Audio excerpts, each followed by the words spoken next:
E aí, como é você? Ótima quinta. Aqui de novo, colocando outro vídeo para você ficar bem informado.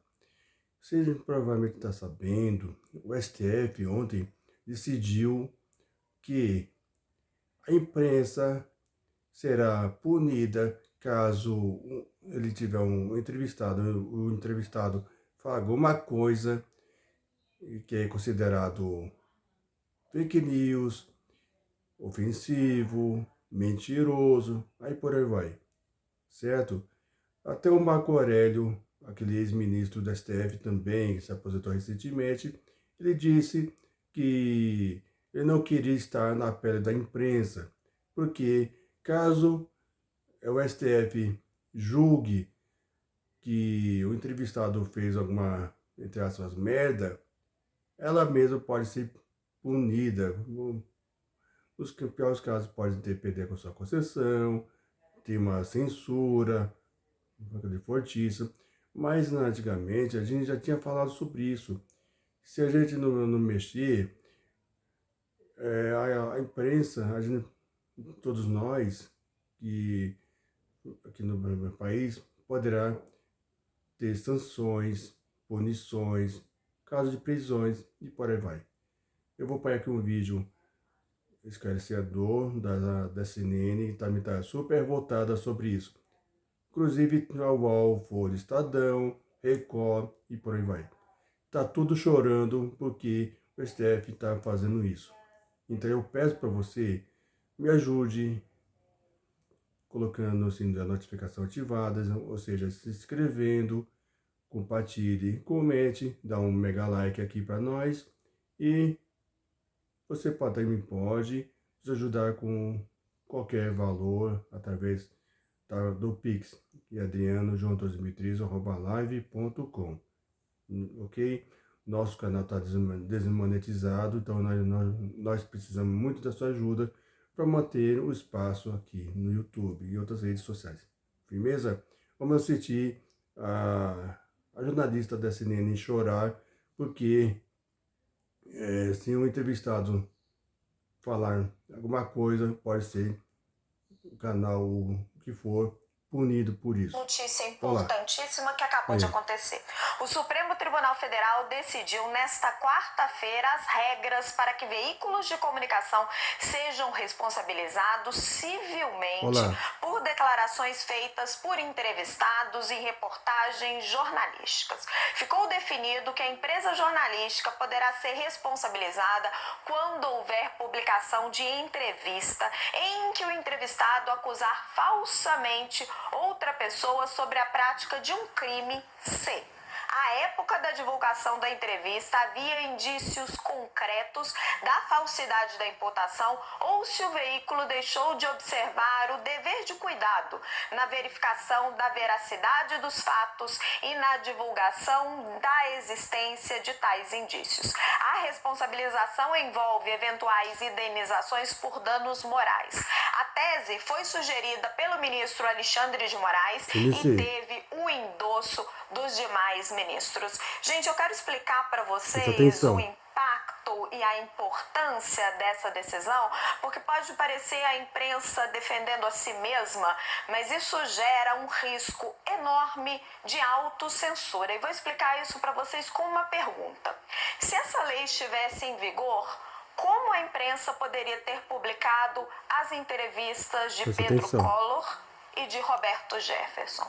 Pedro Collor, a entrevista do irmão de Fernando Collor de Mello, que deu início a todo um escândalo político, a uma investigação que acabou culminando no impeachment de um presidente da República. E Roberto Jefferson, que denunciou um esquema de mensalão que acabou comprovado e que acabou também culminando num enorme esquema, num enorme escândalo político que culminou numa CPI, num enfraquecimento de todo um governo e que gerou múltiplas repercussões.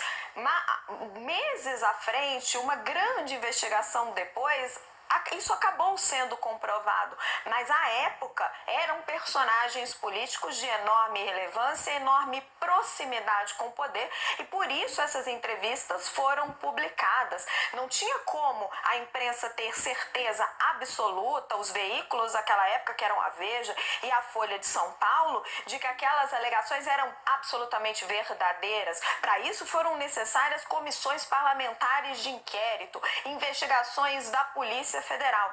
A imprensa cabe trazer à luz as apurações, as investigações, cabe trazer à luz e também dar voz a esses personagens, sempre com muita responsabilidade, mas esses personagens que estão próximos do poder, que têm acesso a esses bastidores e que às vezes contam histórias que mudam a história da nossa República. E com isso eu chamo a nossa análise, Jussara Soares e Pedro Venceslau. Jussara Soares, é uma pergunta simples. Como a imprensa vai ter condições de publicar entrevistas de homens-bomba depois da aprovação dessa nova lei? Raquel, difícil, né? Depois do Supremo Tribunal Federal ter aprovado essa tese, que abre esse caminho para que as empresas, os jornais, as emissoras de TV que publiquem alguma entrevista sejam responsabilizados por isso. Nosso trabalho o jornalístico fica em risco e aí quando tem uma nota que diz exatamente isso, o risco de autocensura.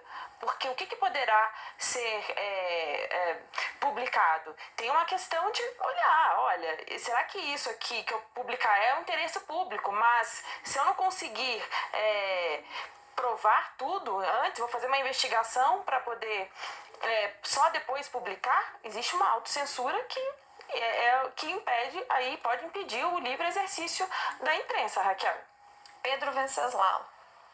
Só explicando um pouco como esse caso chegou ao STF. Foi uma entrevista feita pelo jornal Diário de Pernambuco, no qual o delegado Vanderlei, que já faleceu, disse nessa entrevista que o ex-deputado Ricardo Zaratini, pai do deputado federal Ricardo Zaratini, esse ex-deputado também já faleceu, teria participado de um atentado à bomba no aeroporto de Guararapes, no Recife, em 1996. O jornal Diário de Pernambuco foi condenado a pagar R$50 mil de indenização e recorreu primeiro ao STJ, depois levou esse caso ao extremo ali no STF, que deu agora essa decisão. É uma decisão que abre um precedente muito perigoso, tanto que diversas organizações de defesa da liberdade de imprensa, entre elas a FENAGE e a ABRAGE, já se manifestaram contrária a essa decisão, dizendo que a ONG Repórteres Sem Fronteira, por exemplo, afirmou que a manifestação cria um risco de verdadeira e indesejável autocensura. E cria realmente, como vocês disseram, um precedente perigoso, porque os próprios jornalistas e os veículos vão agora ter que essa preocupação se vão realmente fazer uma entrevista que pode ter uma relevância jornalística importante, mas pode levar a algum tipo de processo. Já existe o direito aos entrevistados recorrerem à justiça, pedirem direito de resposta, pedirem indenização, mas essa decisão abre realmente um precedente muito perigoso e coloca também o STF numa situação de promover a censura jornalística. Muito obrigada, Jussara, Pedro. A gente já volta nesse assunto importante. Vamos colher as repercussões dentro do mundo jornalístico, do mundo jurídico, do mundo político. Nossa história vai muito. Aí, então, aí você percebeu que até a CNN, há pouco tempo atrás, reclamava com o Bolsonaro, que ele era... Você sabe muito bem. E agora, o próprio STF, que está colocando, já pôs sua manguinha de fora, está aprovando a indicação do Flávio Dino para lá dentro, e agora estão indo atrás da imprensa, fazer uma censura, porque a imprensa antigamente estava do lado deles, hoje não. Agora, foda-se a imprensa, porque tem que censurar, senão eles vão colocar a verdade sobre tudo. É isso que eu queria contar para você. Então eu peço para você, compartilhe, comente, dá um mega like aqui para nos ajudar, se inscreva, colocando o sino da notificação ativada, e se você puder, nos ajude com qualquer valor que seja, através do do Pix. A minha chave é adrianojo2003@live.com. Beleza? Um abraço, até o próximo. Tchau. Fui.